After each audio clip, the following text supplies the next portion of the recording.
This is just my opinion. You don't have to take it. But if you are going to get into the Throne of Glass series, I would recommend reading Throne of Glass and Crown of Midnight back to back. So just pretend that Throne of Glass and Crown of Midnight are just one big 824-page book.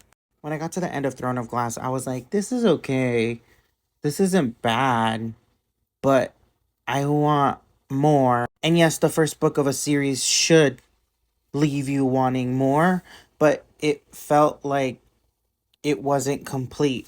So then when I got into Crown of Midnight and I finished that book, it felt like it was a complete novel. So if you are going to read the Throne of Glass series, in order to not get into like a reading slump, because the beginning of the series can get you into a reading slump. It gets very, very interesting, but the beginning of the series can get you into reading slump.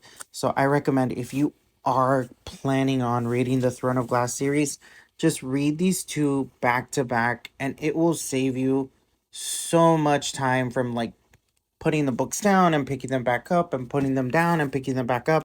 Because I felt like Throne of Glass didn't have a full storyline. It just had like Act 1 and the beginning of an Act 2. And then Crown of Midnight gives you that middle area where it's like the second part of Act 2 and then the part 3 where you really get to see Selena's character really build to something that's going to be really interesting and really powerful throughout the books.